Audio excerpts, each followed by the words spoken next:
Good morning. Good morning. Good morning. Good morning. I am Tamara Johnson Shealy. Good morning.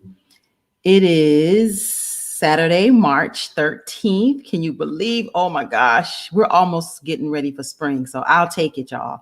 This year might be moving fast, but spring is just around the corner. Let me see where my trusty co-hosts are this morning. Let's see who's going to join me. Let's see. There's David. Good morning. Hey, David. Good morning. Good morning, Tamara. How are you today? I'm good. I'm Yeah, good. You looking like you're a little sleepy this morning, David. I am. My sleep has been troubled. So, Well, guess what? It's about to be spring. The yeah, time changes tonight, David. We yeah, lose an hour tonight, you yeah. know?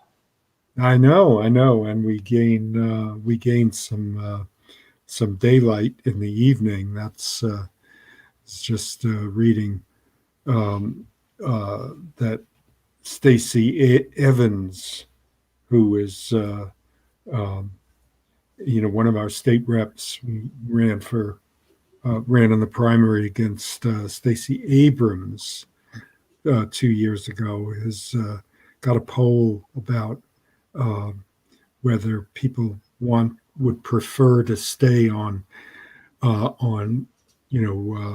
standard time for the full year, uh, Mhm.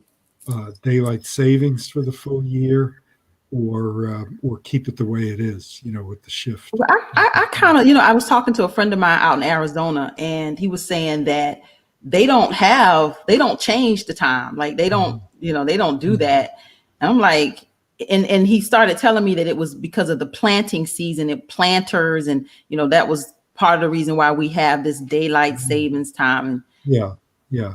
It's from an agricultural based economy, or so people say. But I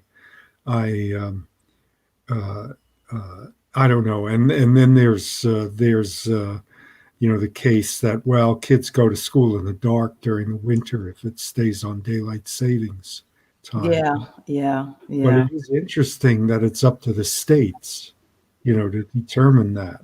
Well, Uh, this is a country where we have states' rights, and yeah. yeah, we were doing one of our broadcasts this week with Keeping Up with Congress, and there was some legislation introduced.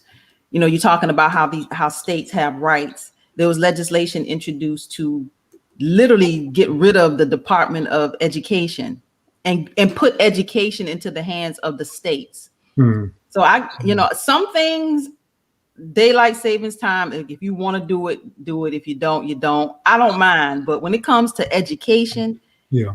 I don't think that we need to leave that in the hands of each and every state. Well, it is. I mean that is the case. I mean, uh, really most um, educational policy is made at the state and local, state, county, and local level. So, I mean, the way that the federal government influences education is through money. You know, Yeah. so So it is. so they want to disband it, and I guess they want to give the states the money to do as they will. But I could just see Georgia messing it up. Alabama, Well, Mississippi, all the yeah, southern states would just, we would be the most uneducated populace in the nation. So no, we don't want to give the yeah. states too No, I much mean that's rights. that's Not like that. clearly that's clearly what the dog whistle message of that has been. I mean, it's been a Republican talking point for years. Mm, Abolish the Department of Education because it's the source, for as far as they're concerned, of science based educational policy around evolution and climate change, and you know, um, including people of color in the history of the United States. As far as they're concerned, that's all coming from outside uh, their bailiwick, and also um, the the uh, the private, private schools, uh, elementary and secondary schools having Yeah. support. Let's dive into the stimulus, David. Yeah, Joe well, Biden just signed the stimulus package, and there's a yeah, lot of people that's, you know, it will help. I'm not going to take anything from the help that is about to come to Americans in this COVID season. I'm not. But before Joe Biden and Kamala Harris take this victory lap around the country, because that's how I see this initiative, this victory lap, before they take this victory lap, I think we need to dive into this, some of this, and kind of be real about what it says and what it does not say, and how we need to move this country forward. I get it. This is where we are. And I know you and I talked about this, a couple days ago. We kind of feel a little differently, and we can dive into that. But let's take a look at this stimulus plan. So, of course, this HR 1319, American Rescue Plan Act of 2021. But here's what I want us to take a look at. I did a search, and this is just, to me, like, this is an easy search. Anybody can do this. Control F on your keyboard, right? Let's type in Hispanic. And I did that already. See up here at the top. Hispanic is mentioned one time in this entire legislation. Hispanic serving institutions. One time. All right, let's do another search. Let's look at Native American. All right, Native American is mentioned 11 times, whether it be in the titles or in the actual context of the bill. Native American is mentioned 11 times throughout this bill, right? 11 times. Let's do another search. See, this is where I want to keep it elementary for us. Politics ain't complicated. It gets complicated when there's a narrative that's being created, and we don't look any further beyond what we're being told. So let's look up Native Hawaiian.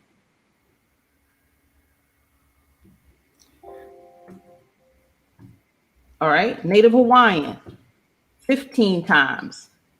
Mentioned 15 times throughout this legislation. I knew where you're going with this, but I know you don't just stay with me, David. You got to rock and roll with me right now. We going somewhere.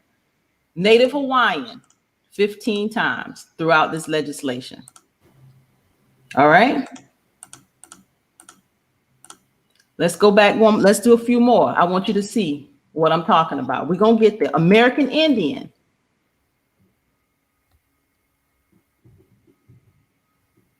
All right. American Indian is mentioned, whether it be in the titles or in the actual context of the bill. It's mentioned twice. Let's just put in the word Indian. Right?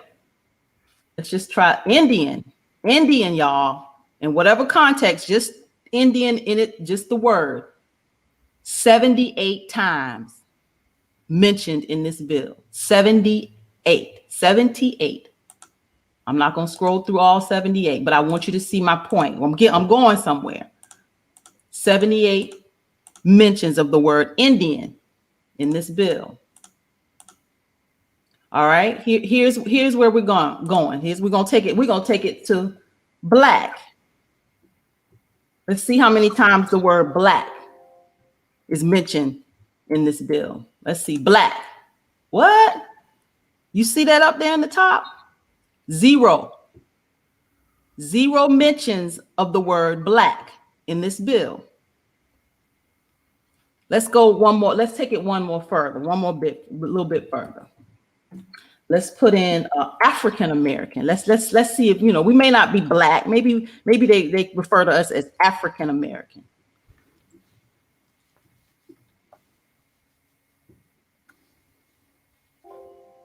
African American. 0.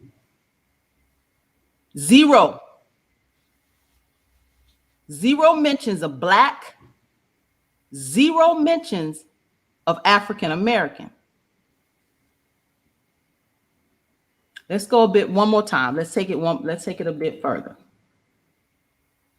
Disadvantaged, because that's a key word that I have seen.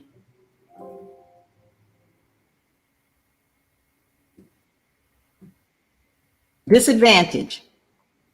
That word is mentioned 48 times. 48 times that word is mentioned. But let's take a dive into what it means to be disadvantaged. So, according to Section 2279 under the farming and what this disadvantage means, socially disadvantaged farmers or ranchers. The term socially disadvantaged farmer or rancher means a farmer or rancher who is a member of a socially disadvantaged group. That's still broad. Socially disadvantaged group. That's still very broad.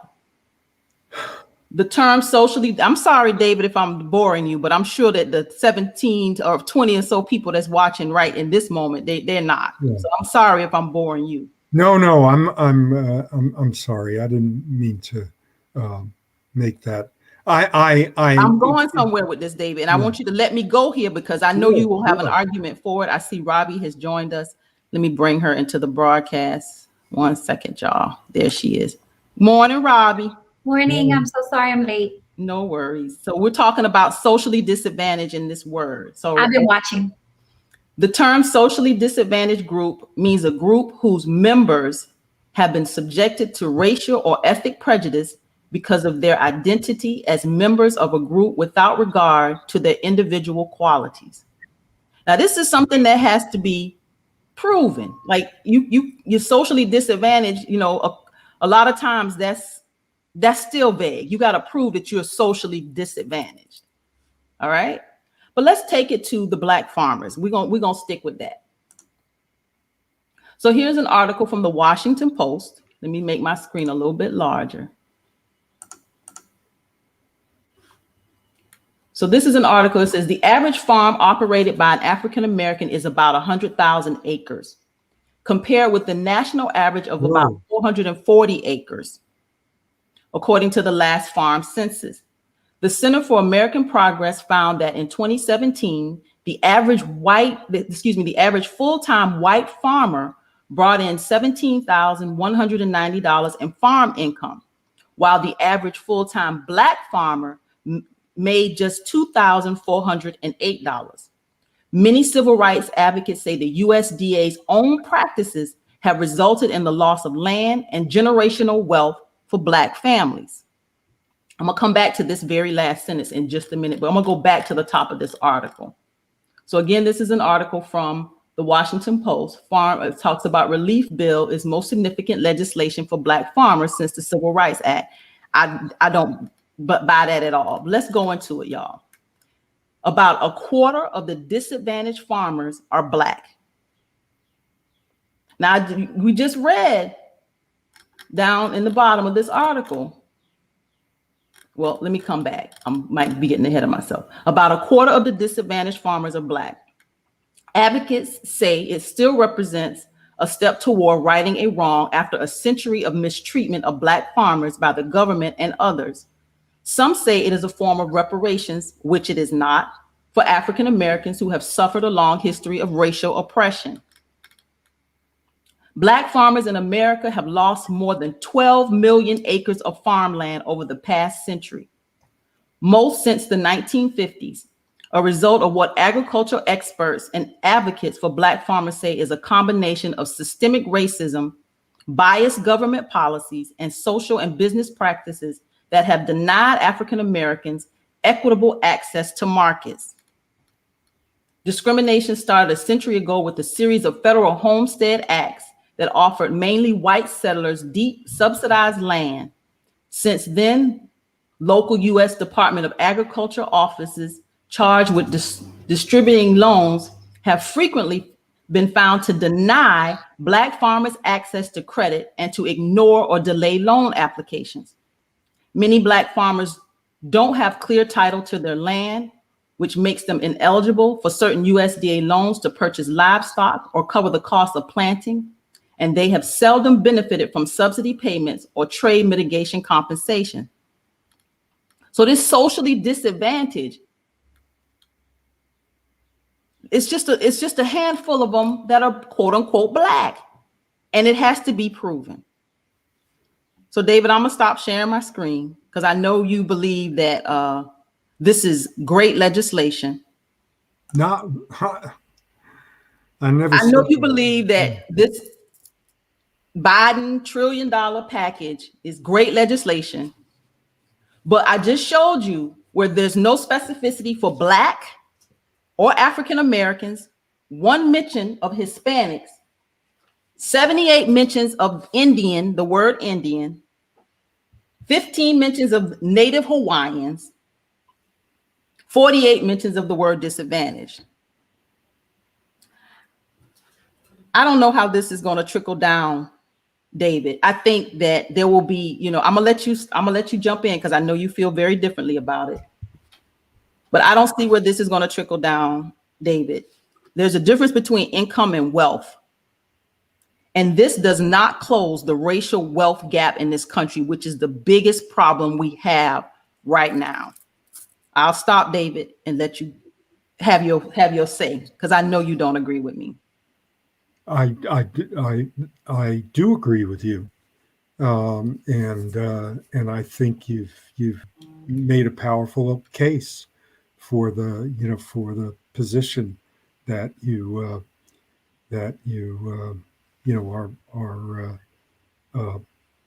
making a case for. I mean, it's pretty clear that this bill is an attempt to raise all the boats without dealing with the issue of equity and of redressing past grievance, redressing the inequalities of the present day inequalities. So I mean, I think it will give Black farmers some compensation, but it's nowhere near what you're talking about over the course of 5 or 6 generations. So I'm not disagreeing with you about that, and I think that this whole bill is really designed to there are 2 things that are going on. It may be that one of the things that it's designed to do is to win back the white working class to the Democratic Party, and that's a problem in itself, David. I'm gonna share my screen one more time. To win back the white working class for the Democratic Party. I think that's a problem in itself. I'm gonna share my screen one more time because there's one more paragraph that I want to read to you. Yeah, I'm not disagreeing with you that is a problem. That is that is the crux of the matter. So let me read this. It says, of the 3.4 million farmers in the United States today, only 45,000 are Black. Let me read that again. Of the 3.4 million farmers in the United States today, only 45,000 are Black, according to the USDA, down from 1 million a century ago. Black farmland ownership peaked in 1910 at 16 to 19 million acres, about 14% of total agricultural land, according to the Census of Agriculture. A century later, and here's the kicker, a century later, 90% of that land has been lost. White farmers now account for 98% of the acres, according to the USDA. 98% of the acreage, farm acreage, is in the hands of white farmers.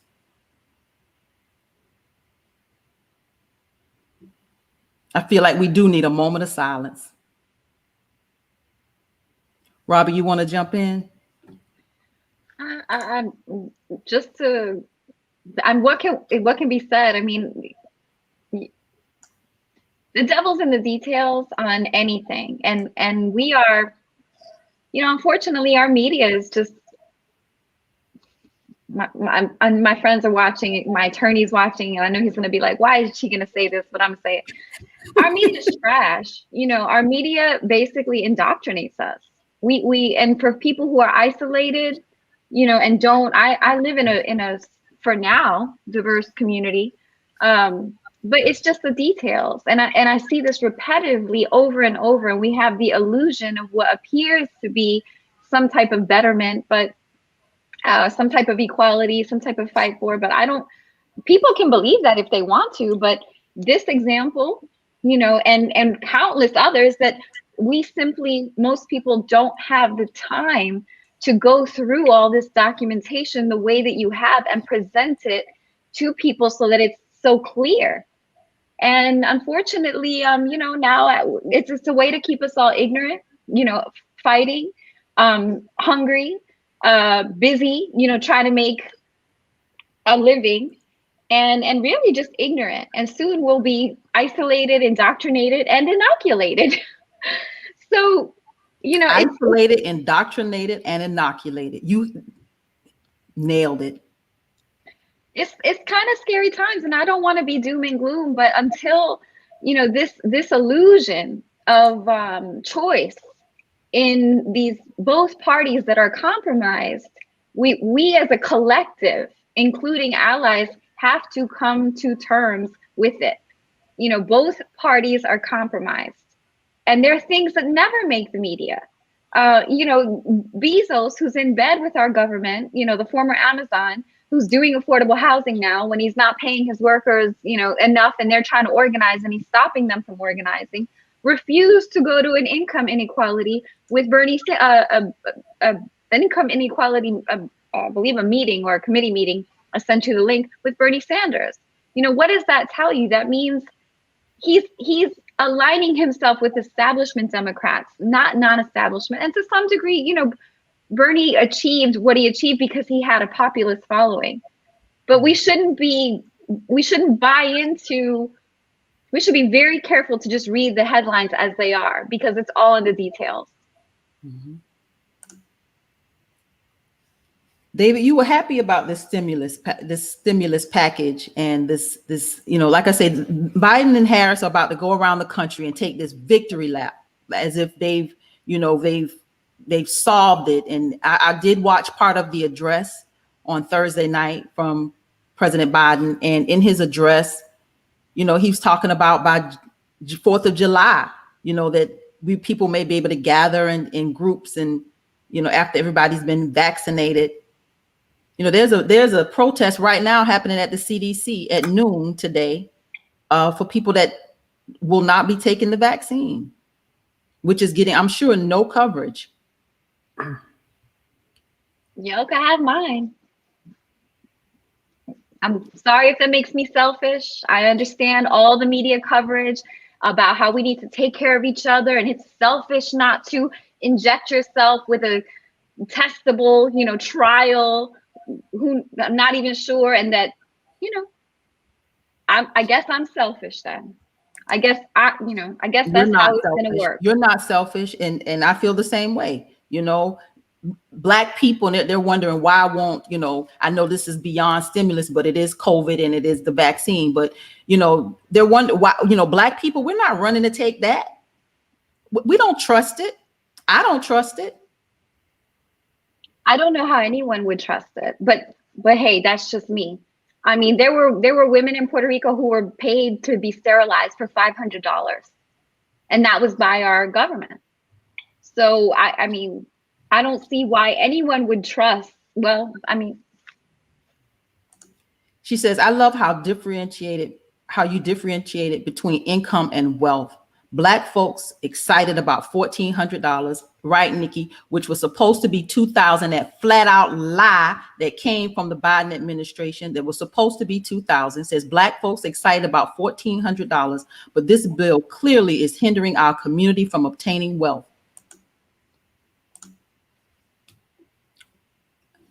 Democrats. So apparently Biden and Harris are going to be in Atlanta in about a week on Friday. So I guess they're here to, promote the plan. They're here to run a victory lap, as if, we beat COVID. We're beating COVID, and we're bringing America back. Hell no, we're not bringing America back. When you don't even mention Black people in this legislation. You don't even mention African Americans in this legislation. Hispanic, the word one time, I showed you. In this broad word Indian, I don't know who that is. All I know is Kamala is Indian. And the way that I'm not saying that that's her people. I'm just saying it requires some investigation. And the way that the media is spinning this is, like you said, everything's kind of back to normal. We've saved ourselves, when I don't know that we can even trust our media. It's a corporate media. I think Bezos owns the Washington Post. He owns the entire newspaper. And the article came from the Washington Post. So thank you, Bezos. Thank you. Well, and the crazy part is now even our independent media is covering media. So we don't even, there's an article about Andy Young getting a building named after him by Delta Airlines. And they also donated $1 million. I sent you the link. And it's written by Maria Supporter. And the Supporter report, basically she's sponsored by the airline. So this isn't media, this isn't coverage, this is propaganda, this is marketing released. And when you know the internal details, you have to wonder why someone like Yvette Avery, who you had on your show, thank you, who was a whistleblower and a labor organizer, was terminated from the same airline for organizing a Black woman in Atlanta, Georgia. And so $1 million to a corporation that makes that kind of money is a tax write-off. And it's good media coverage, but it's a fallacy. Because why would you be terminating people who are organizing for unions who are Black in the world's busiest airport when you are the major lease component of that airport in a city that claims to be the Black Mecca? But this is the type of propaganda, and people think that this is true. Ask Yvette Avery. She may be watching right now. She is terminated from that company. And she's not the only person this happened to. So David, they winning back white voters.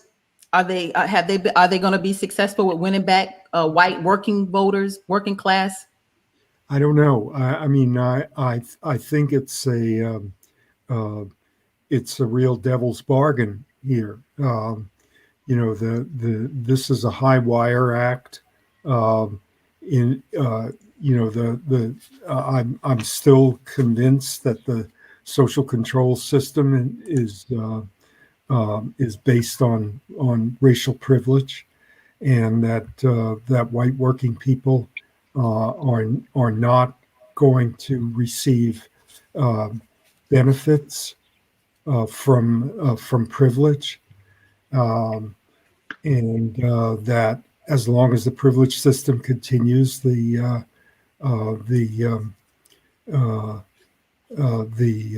wealth will be redistributed upward.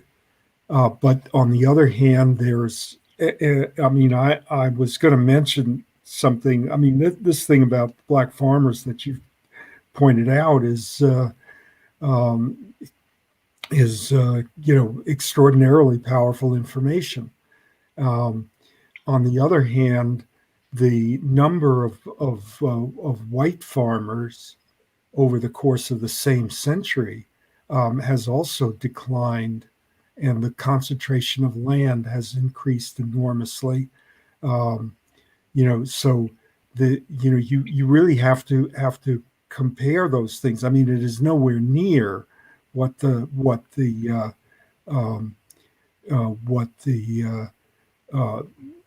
happened.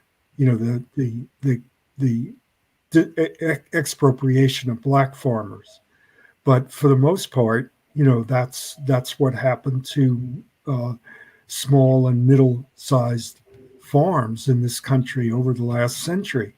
They've been virtually wiped out, and so when you're when we talk about things like the New Deal, Social Security Act excluding agricultural and domestic workers, for instance, half of those people were white, European American, that were excluded from Social Security.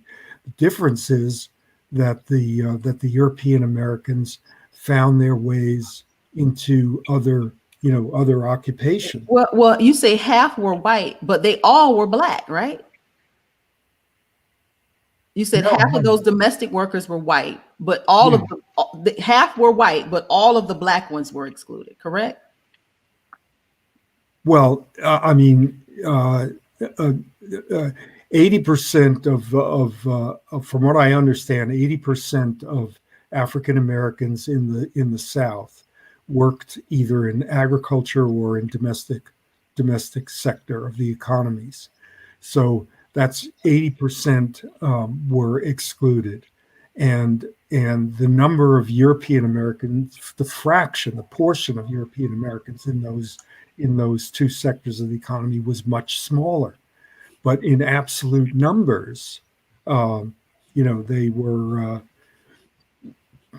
approximately the same numbers of people, that did not get Social Security or coverage under the Labor Relations Act. Cheryl says if they distributed what they gave Wall Street as bailouts and delivered to U.S. military, Congress could have done much more than a $1,400 check. I agree. The fact that Joe Biden ran a campaign for Ossoff and Warnock here, touting that they were going to give $2,000, those checks will be out the door, and we all heard it. And now they're $1,400. $1,400 for somebody will help, but it won't help enough. Yeah, of course, and the reason that they did that little shuffle is because they were counting the existing $600 check. Why would you subtract Trump's money? Trump gave us $600. That was the Trump administration. Why would the Biden administration subtract the Trump administration's what they gave us from what he promised us? He lied. They lied, David. I mean, call a spade a spade. In business, that's called a deceptive business practice. And some people would argue like an unfair trade practice, like fraud. Yeah. Some people, because you're misrepresenting something, you're moving numbers around, making a claim, and it's understood as one thing. And then people, act with the understanding, and then you don't deliver. But the truth, we don't have any accountability. I mean, we have politicians who are gatekeepers, who basically the corporations, run them, and they enjoy the privileges. Nancy Pelosi enjoys the privileges of wealth, and they enjoy the privileges of stock trading and stock options. Even when they're voting on these companies and what they'll be given, it's an incredible conflict of interest, and it's rampant. It is rampant throughout. And I truly believe that the populist candidates, Bernie and Trump, wanted to discuss this. I mean, they did. I'm even including Trump in that. And I know that's a shock, but there are things about Trump people I've never even heard about. Did you know he saved a farm in Georgia at one point? I mean, it's incredible, the things that never hit the news. And she's not even a Trump supporter, and she can see this thing from all different angles. I'm definitely not. I mean, I think he's highly problematic. But that being said, it was a relevant fact that HUD was foreclosing on a farmer in Georgia, and he stepped in with influence because he was in real estate and said, hey, you shouldn't be foreclosing on a farm because they didn't produce crops because of something out of their control. I think it was a storm or something. And when they said, hey, this is our policy, this is HUD, our government, because the farm had a backing on it, a federal loan, USDA, I believe, and he paid off the note. Oh, yeah, with somebody else's money, I'm sure. Who hasn't done that? Who hasn't done that in our government? I just find that kind of I find that kind of equivalency a little bit strained. You know, the there are now, the whole criminal nature of the Trump enterprises. The fact that it has been run essentially as a racketeering business is different from the way that well. We're not defending Trump. That's not what she's doing, David, at all. Well, She's it making is a if you're point. saying She's that making he a saved point the about farmer. the black farmers and how the media, a lot of this stuff does not get covered, and that's why what we do is so important. I agree with that, and one of the things I wanted to say, is hats off to Robbie, is that they had one of the MSNBC shows last night had on Sarah Nelson, who is the flight attendants, president of the Flight Attendants Union, and she was talking about how they had held the line with the airlines corporations to protect their workers' income. And she never mentioned all of the people in the airports that work, in concessions and all of the other places that it was completely erased from her, her presentation on how they had protected airline workers. And they didn't even mention baggage handlers, or any of those people. All they mentioned were, flight attendants, pilots, and mechanics. So, it's very clear that there is an exclusivity to the vision, of who counts as a worker in these in the industry, and Bring it back to the stimulus, David, because I don't know where you are. Because that's what she was saying, is that this was the basic principle of the stimulus. Gave they gave the airlines the ability to protect the workers certain workers. Yeah, that's what I'm saying. The workers, quote unquote, without but at the same time excluding people who work in concessions and other parts of the airport, airport workers, below wing throughout the etc. But the interesting part is the hierarchy, and this is again where it boils down to race. For example, Sarah Nelson is only talking about flight attendants that are actually unionized, which honestly Delta flight attendants are not unionized, and they never have been. It's an easier way to run that company when people don't have protection, obviously predominantly women. So she's only talking about United American, but to some degree they benefit from the other airlines being unionized, which obviously their workers probably are treated fairer and have more protections. Who is unionized at Delta, which is headquartered here in Atlanta, are the pilots. Every pilot has a contract and they're all coming back. They're all guaranteed, they're all protected, they were furloughed, etc. And ironically, the pilots are predominantly male and they're predominantly white. So that being said, that hierarchy and that structure allowed in a corporation creates vast problems all around. How many people have died on the ramp at Hartsfield? People of color, because who works that ramp? How many people have died of heat exhaustion handling those bags? People of color, because that's who works it. Who's not unionized? All of those people, so there are no protections.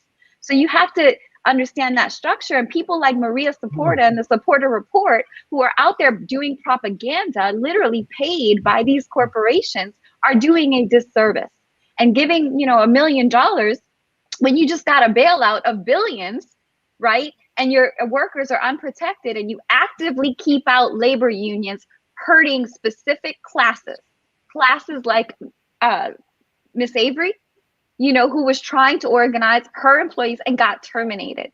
So don't fall for the okie doke. And shame on Maria Saporta, because she's done this for years. And I see it all over Atlanta. And there's actually some photos. Our politicians are just as complicit. Mayor Bottoms was in that photo with Andy Young celebrating. And before her predecessor had the CEO of Delta Airlines, Richard Anderson, on his board. And before that, so did the prior mayor. So they're fully aware that our airport is the largest employer. And if they wanted to, they could have equity. So touting these proclamations, from Maynard and the airport is so equitable, we have these contracts. No, it's not. No, it's not. But if that makes you feel better to run that illusion while your folks are being displaced, and we're going to continue to pay bailouts for corporations, and we're going to continue to pay for affordable housing when you cause the affordable housing crisis, we need to get real about Democrats, because these are a Democratic problem here in Atlanta, and it's a Democratic problem in the White House right now. It's a Democratic problem that's promising things that seem deceptive, that other people in business would go to jail for. And why is Ossoff and Warnock quiet? They're quiet. Because they're bought. They have to behave. Those people are picked and chosen because they're going to behave. Their campaigns are financed. They receive all the marketing. They will squeeze other people out, and they're not going to say anything. Mm-hmm. They are part of that machine, and until we get honest about it, we can't do anything about it. Well, there's another deal going on, which is that that the Democrats here in Georgia and nationally are counting on big business in Georgia, the largest corporations that are based in Georgia, to put pressure on the Republicans to not to at least on I guess on Kemp to veto these voter suppression bills. So that the Republicans have passed through the legislature now. So there's something else. There's something else going on. That there is something else going on. Stay there with that point, because why is Stacey Abrams so quiet? Now she's around the country, fair fight around the country, but Georgia is a hot spot right now for this quote unquote voter suppression. Is it voter suppression? Is it voter fraud? Whatever it is, where is she? Well, I mean, I can't answer that question. All I know is that I don't know where she is in terms of I mean, there's a lot of national attention on the voter suppression bills in Georgia. So, that's and the connection between that and hundreds of other bills all across Republican dominated states. And that it seems to me that is a serious threat. But where's Stacey Abrams? If it's such a serious threat, where is she? Why is she quiet? We should see her all over the news, over in here in Georgia, on every, I don't everywhere. know. Where is she? I don't know, how to answer that, Tamara. I mean, this is the kind of they certainly have had on the MSNBC news that I watch. This is one of the dominant stories. So that LaTosha Brown was on last night on Maddow, I think. So that that it's not that the story is not being covered, whether it's Stacey Abrams and Stacey Abrams was on a couple of nights ago. So why is she not dominating the media here? There's millions of dollars being poured into Fair Fight and this national campaign to stop voter suppression, when Georgia right now is quote unquote on fire with these bills. Where is she? You keep on asking that question, and it's a rhetorical question, because there are lots of people that are working on this stuff. Every Democrat in the state legislature has been. They had a demonstration on the floor the state house. So I mean, it's not as if people aren't paying attention, and the question is whether there's whether this actually makes a difference or not. So let me say this. So okay, voter suppression, voter fraud. Democrats say voter suppression. Republicans are saying voter fraud. Right? Is there something wrong with these machines that we don't know about? This is just a question I'm going to throw out there. Is there something wrong with these machines that now that the Republicans have lost, quote unquote, here in Georgia, now they want to make a stink about these machines? Did Stacey really lose in 2018? Maybe her being quiet right now will get them to fix the problem. So if she decides to run in 2022, it's some politics being played, David. There's something going on, and we see it, and nobody wants to talk about what's really going on. Something's going on. Well, because then you're labeled a conspiracy theorist. And frankly, the fact that the media was so insistent that the voting is completely compliant and there's nothing at all wrong with it lets me know that there's something wrong with it. Mm-hmm. And they're both sides are claiming this now. See, this okay, you rolling your eyes here, David. I mean, come on, Robbie. The reason Tamara asked you the absence of something times, does not prove its existence. Have you ever heard thou dost protest too much? Everything's fine. The voting is fine. These are insurrectionists. There's the COVID. Do you remember when Donald Trump said COVID is just going to go away one day? It's going to magically disappear. You know what? It's actually going away and like magically disappear. This is not magic, Robbie. This is not magic. This is the result of massive efforts on the part of I mean, talk about this as it's just this. And you believe this because of what? The media that is corporatized? You believe this information? See, this is where I'm lost, because you seem to have a critical eye when it comes to the inner workings of Donald Trump's, real estate empire or how he ran his racketeering, quote unquote.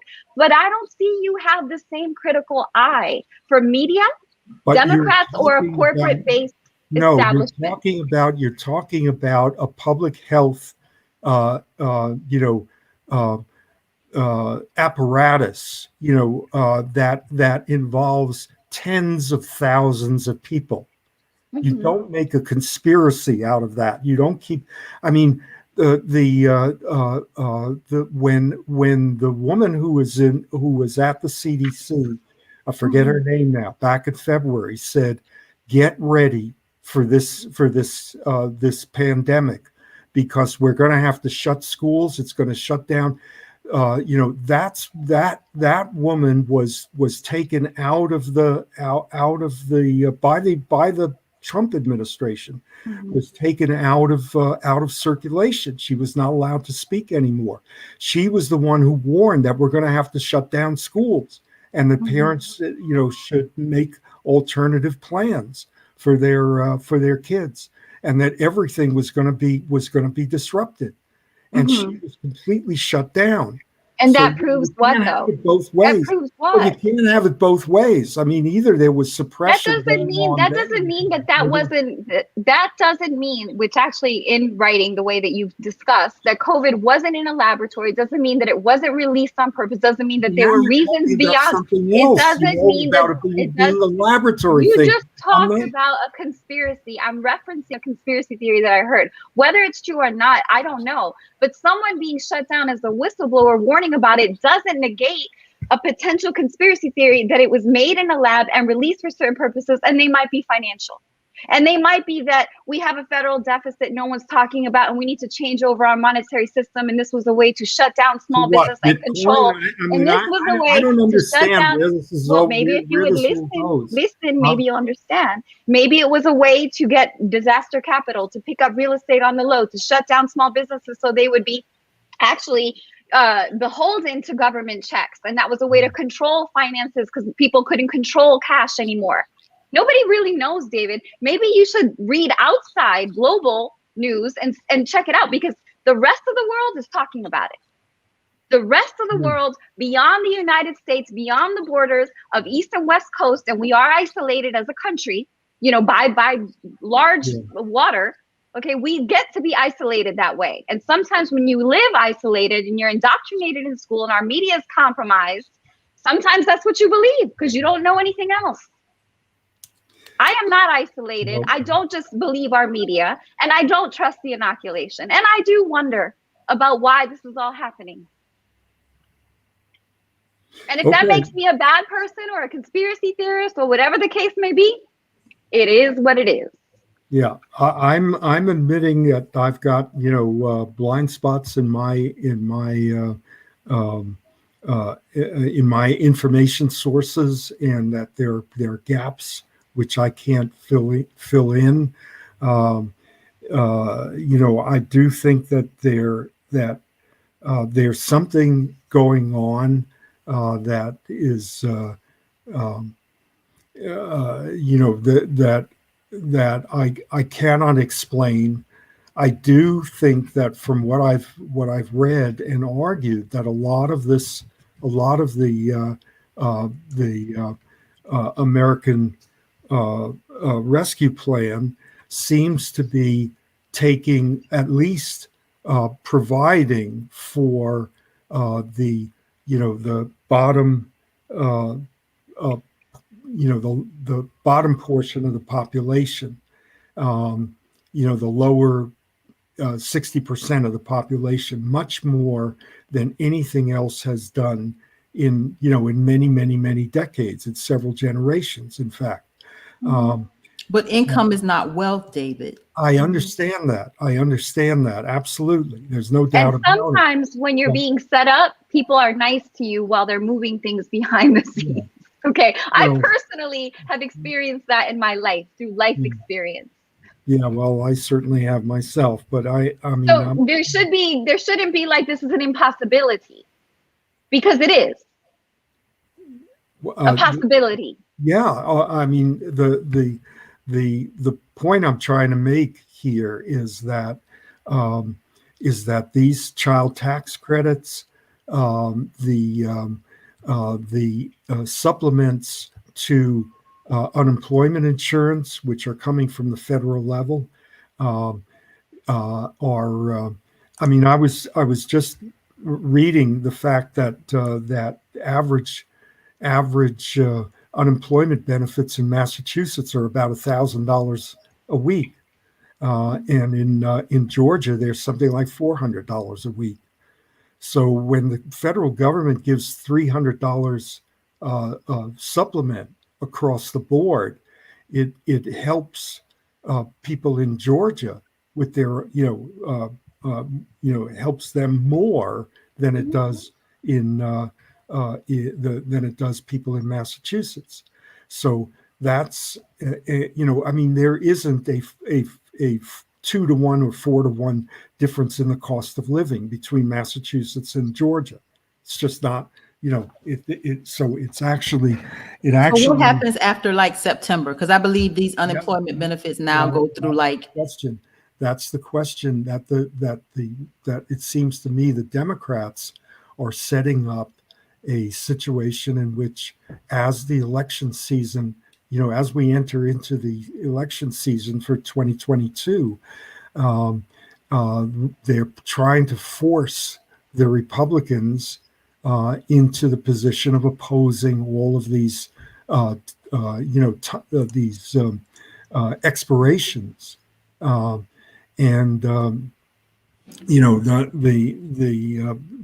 big issue for the Republicans now is the estate tax once again, which affects about 100,000 people, in the richest 100,000 people in the country. They want revisions to the estate tax. So I think there's the difference. I think here is that what we need to see is not what we're seeing is that these relief supports are coming by creating a larger deficit, as opposed to clawing back the concentrated wealth that that already exists. So that seems to me to be a really crucial you know investigation to make. The other side of it is that there has been a real mass movement that has taken place over the last year, particularly since the murder of George Floyd, in which 20 million people have participated, and where that there is on the part of ruling elites. Sorry, I'm on my phone. I'm on my video. Tamara, no one can hear you. Yeah, I said, and that trial is going on right now.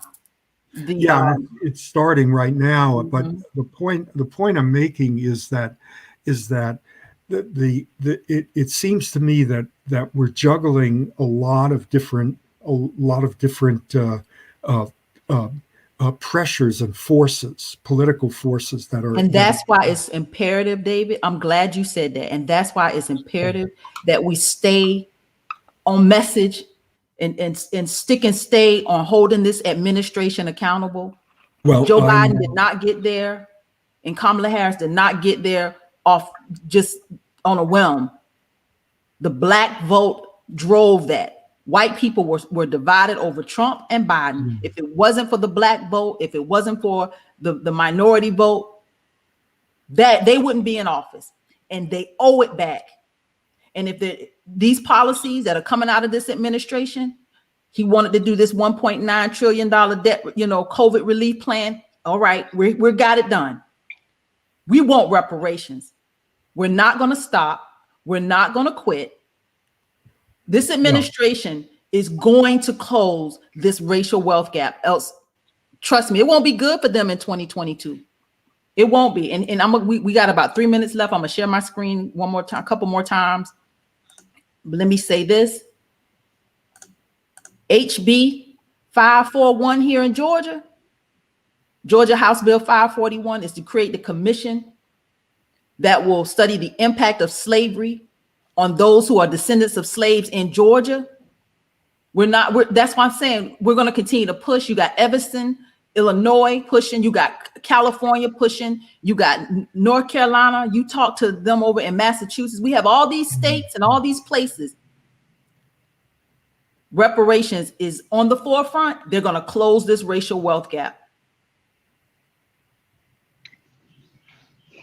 Before you dive in, let me say this: next week we're going to have Miss Tamara Lanier on the broadcast, and she's going to be talking about those photos that Harvard owes her family, the photos of her enslaved family members, her grandparents, her grandfather, I believe, is one of the pictures, and they are don't want to give her these photos and put them into a what she wants to do is to put them into a museum. She doesn't necessarily want them herself, but she's going to be our guest next week to talk about these photos that Harvard has of her family members who were enslaved. So go ahead. I'm gonna let you close out, David and Robbie. I'll stop. I've been on my soapbox today. Go ahead, Robbie. Oh, I'm excited about listening to the young lady. I'm sure, she has a right to her ancestors' images. So why Harvard, who wanted to get rid of Cornel West and then due to public outcry, didn't remove his tenure, isn't giving this young lady her ancestors' images just out of morality is beyond. So I can't wait to hear what she has to say. And I personally, I agree with Tamara. This wealth gap is ridiculous. It would be more prosperous if we, did the right thing, ironically, and the fiscally responsible thing. And the Biden administration, honored their word and produced something for our society that was equitable, so people could take their wealth and invest it right back into the economy instead of making Americans dependent, specifically, people of color and Black Americans. Closing down businesses and then offering, aid and rent and subsidies is making people dependent. The same way the past policies required, the man was out of the house to receive a subsidy. And that's what people are arguing about. That's what people are questioning and wondering. And it seems like the same MO. That's it. Social programs, say it, Robbie. Social programs, dependency. This Democratic Party is this cycle. It's this cycle of dependency that they want to keep us on this Democratic plantation. I said in another broadcast, I want Black people to have Republican problems. Let's have problems with, how we make money and how we make our money make more money. That's the problems that I want us to have. I don't want to. A lot of the Black people I know, we're over the social programs. We're over it. No more social programs. No more dependency on the federal government. We do want smaller government. That sounds a bit Republican. We do want smaller government. We don't want the government taking all of our taxes. We do want to eliminate some of this tax burden on all of us. We do. 41% of Black businesses have been lost in this COVID season. 41%. David, you're going to get final word. I mean, the only way to get them back is through government subsidies. It's the only way to get them back is reparations. Yeah, pay us what you owe us. It's a debt owed. Pay us what you owe us. We know how to go start businesses in our communities. We know how to make money. Yeah. Pay us what you owe us, America. Well, it somehow or other it's going to have to come down to some kind of a transfer of wealth. But I don't know. David, thank you. I prepared for this because you and I had already had this conversation offline. I knew David was going to try to come for the juggler with this broadcast today. So, David, I did my homework. Well, I did my homework. Ultimately, the issue is how are you, for me, not for you guys, but for me, how are you going to win over white working people to support something that looks to them as if it's taking money away from them, and that's, I think, has been the systemic trick that Republicans and Democrats have been playing on white working people, that they are better off, either fighting for white billionaires or for general reforms that don't rectify the inequalities of wealth and power. So I'm not. We will continue to. I'm gonna let you continue to figure out how to get working class white people to do right. Every week we give voice to issues, activists, and activism. I am Tamara Johnson-Shealy. Please support our broadcast. You see, this is different from your traditional media. Go to our website, tamaraforgeorgia.com. You can cash app us, the Tamara for Georgia. This is independent. This is real independent media. This is where we do the work and we do our homework and we have receipts in these political streets. You can find Ms. Robbie Caban at robbiecaban.com. You can find Mr. David Slavin at Acknowledge the Divide. And you can find me at tamarashealy.com. We'll see you next week, everybody. Bye-bye. Power to the people.